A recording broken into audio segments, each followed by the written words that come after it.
자, 이제 미음이라는 글씨를 알아보도록 하겠는데요. 미음, 일반적으로 네모 모양이죠. 자, 미음은 크게 변형되는 부분은 없어요. 다만 자음, 그러니까 그 자음 상태인 게 모음 아래쪽으로 가거나 옆쪽으로 갔을 때 조금 변화가 주는데요. 보통 일반적으로 전체적인 미음 같은 경우 이제 마음이나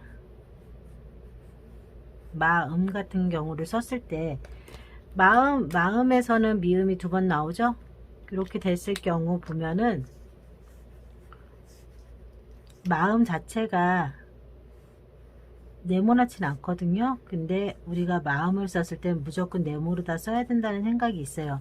근데 마음을 갖다 미음을 살짝 변형해서 보면은 이렇게 바꿨을 때 이게 음자로다가 충분히 읽힐 수 있죠. 미음, 그러니까 네모 모양이 아닌 세모 모양인데도 충분히 읽힐 수 있죠. 이렇게 되는 경우는 우리가 이 마음이라는 글씨를 갖다가 그냥 보기만 해도 아, 저거는 사람 마음, 뭐 동물 마음, 사랑하는 마음 이런 것처럼 그 뜻을 알기 때문에 그 주는 의미를 알기 때문에 살짝 삐뚤어져 있어도 충분히 읽힐 수가 있어요. 근데 꼭 얻은 곳에 알려야 된다고 했을 때는 판본체로 많이 사용하지만 그렇지 않을 때는 살짝 변형해서 써도 됩니다. 그랬고 변형해서 줄 때는 위에 쪽 선은 그대로 그냥 거의 그냥 두시는 게 좋아요. 위에 쪽 선은 그냥 직선으로 다 두시고 아래쪽을 갖다 둥글린다거나 그래도 미음으로 읽혀요.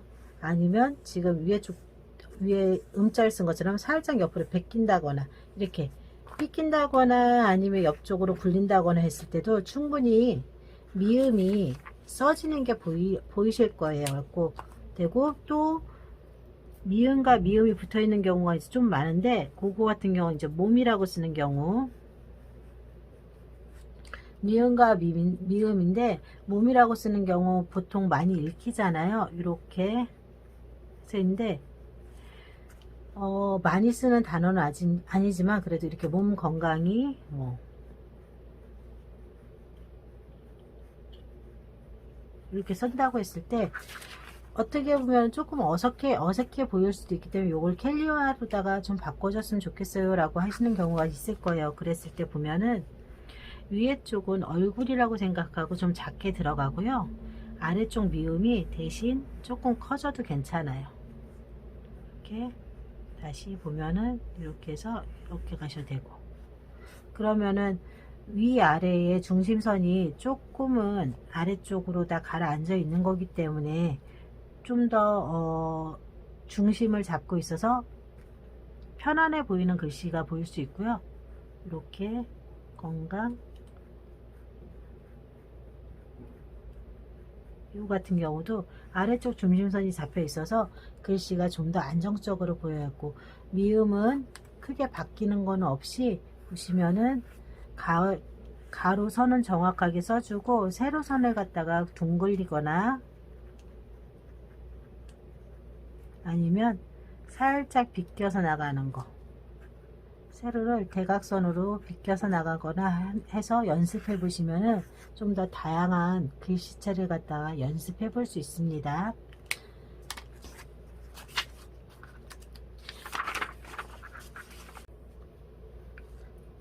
비읍을 보면은 비읍 같은 경우 우리가 흔히 알고 있는 비읍 같은 경우 그냥 일반적인 획이 많은 비읍이죠. 그리고 쌍비읍 두 개로 다 볼 수 있는데요. 비읍은 캘리로다 표현하기에 참 예쁜 글씨체예요. 그래서 일반적으로 그냥 똑같이 쓰는 판본체 비읍이 있는가 하면 살짝 구부려서 쓰는 비읍이 있는데 어느 걸 쓰셔도 상관없어요. 다만 이것도 역시 마찬가지로 쌍비읍을 쓸 때 두 개를 같이 붙여주는 것보다는 따로따로 획 하나하나를 갖다가 따로따로 써주는 게 조금 더 예뻐 보인다는 거 그거 유념해 주시면 좋겠고요. 그리고 비읍이 많이 들어가는 글씨 중에서 가장 많이 쓰는 게 우리 봄이라는 글씨잖아요. 봄 아니면 보았다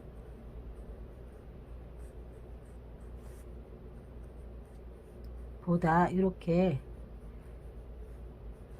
어딘가를 갖다가 이렇게 바라본다 뭐 이렇게 보았다 이런 것처럼 상대를 갖다가 바라보는 그런 감성 글씨라서 비읍이 많이 쓰이는데, 이 비읍 자체를 갖다가 쓸 때는 획이 원체 많은 글씨라 그 모든 획을 쓰진 않고요. 살짝 비껴 올라가서 쓰는 획이 좀 많습니다. 그리고 역시 마찬가지로 획을 갖다가 한 획으로다 가놓고 가운데에 있는 획은, 가운데에 원래 비읍에 있는 이 획은 우리가 많이 좋아하는 그림이나 일러스트로다가 꾸며주는 경우가 많은데요. 이렇게 놓고 일러스트로 놓는 경우가 많은데 흐트러지지 않아요. 글씨 내용을 보아도 이 내용이 전혀 어색하거나 흐트러지지 않거든요. 이 위에 획이 하나도 없다고 해서 우리가 이걸 갖다가 잘못 읽진 않아요. 그래서 켈리에서는 비읍을 사용할 때 보면은 봄이 왔어요 뭐 이렇게 쓸 때도 최대한 다시 똑같은 걸 다시 한번 써볼게요. 봄이 왔어요 라고 이렇게 돼 있잖아요. 그러면 요게 가운데 획을 저는 이렇게 꽃으로다가 그려 놓다고 보면은, 이게 봄이 왔어요 라는 글씨와 이 봄이 왔어요 라는 글씨를 갖다 읽음에 있어서 무리감이 없다라는 거 켈리에서 주는 장점 중에서 하나죠. 그리고 이렇게 쓸 수 있고요. 쌍비음 역시 많이 틀려지는데, 자, 쌍비음 역시 많이 틀려지는데요. 쌍비읍 같은 경우도 뽐내다나 뭐 뿜이나 뭐 이런 얘기를 쓰는데, 자, 뿜이라고 썼을 때도 지금 띄워놨던 글씨랑 띄워놓은 자음획이랑 같이 붙여놓은 거랑 보았을 때 주는 느낌이 좀 다를 거예요. 보시면은 이 획, 자음 사이에 있는 요 공간, 하얀색 여백 자체가 있는 것과 없는 것의 차이에서 글씨가 조금 묵직하느냐 아니면 좀 더 가벼우냐, 그 차이가 많이 나는 거거든요. 그래서 켈리에서 또 하나 중요한 건 사실은 요 사이사이에 흰색 여백이 보이는 요 여백에 주는 효과도 되게 중요하기 때문에, 될 수 있으면 모든 글씨체가 따로따로 쓰여지면서 보여주면서 그 켈리의 느낌을 최대한 살려주는 게 좋습니다. 그리고 보시면은 좀 더 비읍 글자를 몇 가지를 써보면, 빵 같은 경우도 아래쪽에서 이응이 다시 배울 텐데 이렇게 된 거랑 또 같이 붙어 있는 거랑 줬을 때의 느낌 자체가 어느 게 좀 더 괜찮은지 보이시겠죠. 보통 글씨를 많이 써보신 선생님들이 요걸 쓰실 때 거의 획 하나를 붙여서 쓰는 경우가 많아요. 근데 그거는 의식적으로다가 내가 조금은 꾸며 쓰기를 해야겠다라고 해서 좀 바꿔주셔서 쓰시는 게 좋고요. 지금 제가 비읍을 썼을 때 아래쪽으로 내려갔다가 살짝 올려서 아래쪽 획선을 그리고 그 다음에 위에 쪽에 다시 내려왔어요. 이쪽은 상당히 가느다라죠. 그래서 답답함이 전혀 없어요. 살짝 올라갔다가 내려가는데, 이 방법이 우리 지난번에 배웠던 선 그리기에서 썼던 방법이에요. 두껍고 얇고 두껍고 얇고 연습하셨었죠. 그대로 연결되는 글씨체니까 그거 보시면서 유념하시면서 쓰시면 좋겠습니다. 시옷 글씨를 살펴보도록 하겠습니다. 시옷은 크게 뭐 변동이 없을 것 같은데 그렇지 않고요. 자음이 오른쪽으로 오느냐 아래쪽으로 오느냐에 따라서 시옷의 방향이 조금 달라져요. 그래서 만약 오른쪽으로 오는 글씨를 썼을 때는 아래쪽 획선이, 가로선은 그대로 가도 아래쪽 획선이 아래쪽으로 내려오는 경우가 있고요. 그리고 아래쪽에 모음이 오는 경우 이렇게 벌어지는 거, 이 세로선의 획선 자체의 그 느낌에 따라서 시옷은 많이 달라지거든요. 그래서 보시면 우리가 사랑해 같은 경우 많이 쓸 거죠. 사과나 사랑해처럼 이렇게 옆쪽 오른쪽으로다가 붙었을 때는 아래쪽으로 비껴주고선 쓰는 경우가 많아요. 그리고 가로선 같은 경우는 아래쪽으로다가 뭐 소나 수나 이런 식으로 썼을 때는 가로선이 최대한 벌어지게끔 해서 아래쪽에 있는 모음이 위로 올라갈 수 있게끔 그 빈 부분을 갖다 채워줄 수 있게끔 쓰는 경우가 많습니다. 또 역시 마찬가지로 자음, 모음, 자음이 나오는 경우 있죠. 자음, 모음, 자음이 나오는 경우가 있는데, 이런 경우는 아래쪽에 있는 자음이 어떤 것에 따라서 틀려지느냐에 따라서 위에 쪽 시옷 모양이 아래쪽을 비껴간다거나, 이렇게 해서 아래쪽을 비껴간다거나, 아니면 살짝 옆으로 다 적게 쓰고 아래쪽에서 크게 쓴다거나 해갖고, 그 다음 오는 글씨체의 그 자음이나 모음이 어떤 형태인지를 갖다가 생각해서 쓰실 때 처음 시작하는 시옷의 모양이 벌어짐이나 이런 것들이 바뀔 수 있다라는 거 유념해 주셔서 글씨를 써보시면 좋겠고요.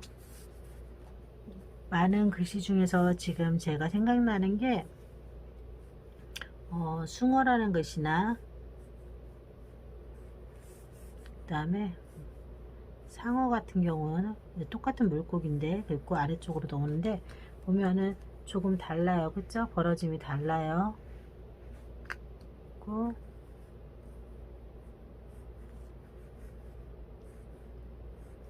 송사리 같은 경우도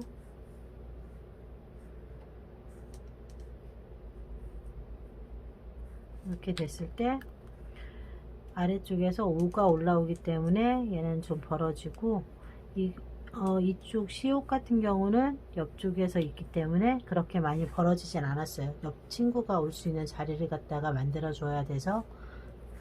보이시죠?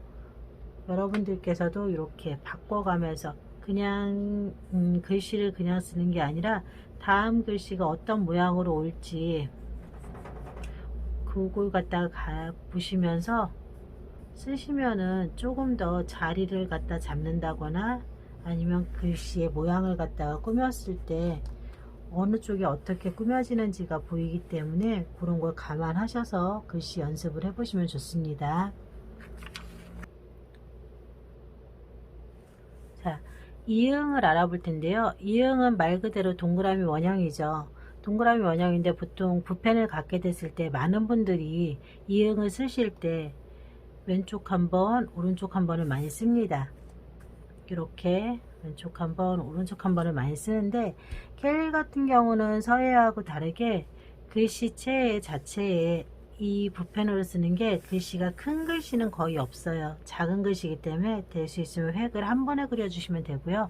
혹시 획을 한 번에 그려주실 때도 찌그러지거나 모양이 이상하다고 해서 멈추지 마시고 하시면 되고, 이응 연습은 오른쪽에서 왼쪽으로도 해보시고 왼쪽에서 오른쪽으로도 해보시고 위에서 아래쪽, 뭐 밑에서 위에 쪽 하는 식으로 다양한 각도에서 해보시고, 입구가 지금 보시면 다 틀리실 거예요.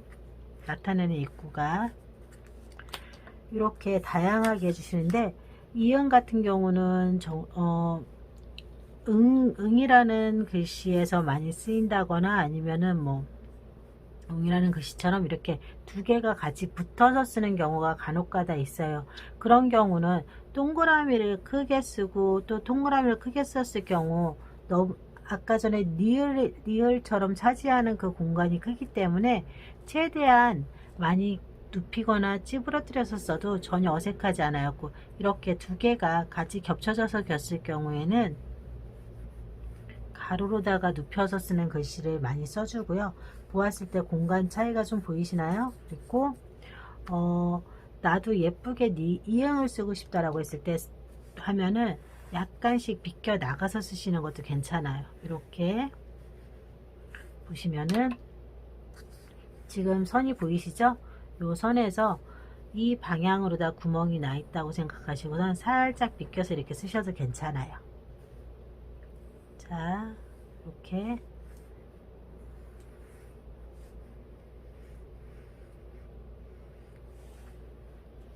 연습을 해주시면 되고요. 안녕이라고 사용을 했을 때 요 첫 번째 거 1번 이응이 주는 게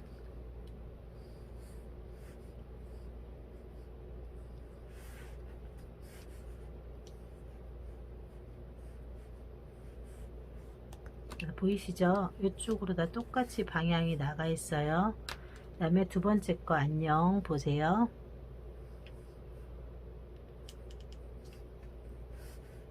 두 번째 거 안녕 같은 경우도 뭐 이쪽이 정답이고 저쪽이 정답이고 이런 건 없어요. 켈리에서는요. 다만 내가 어떤 느낌으로다가 어떤 글씨를 갖다가 쓰고 싶은지는 본인들이 선택하시는 게 좋고요.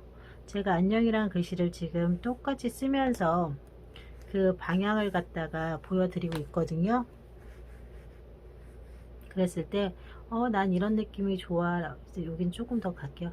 난 이런 글씨의 느낌이 참 좋은 것 같아 라고 하시면 그런 느낌대로 그냥 꾸준히 연습을 하시면 돼요. 그리고 보시면은 너무 떨어지면 또 디귿처럼 보이니까 그거 유념해 주시고, 이렇게 했을 때 다 똑같은 안녕인데 조금씩 다르죠.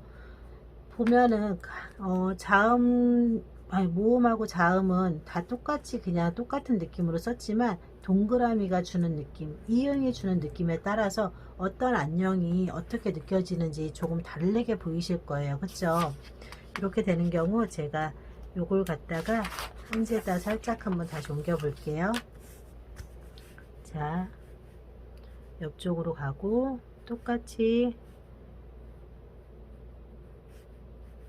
이렇게 가는 안녕하고 반대쪽으로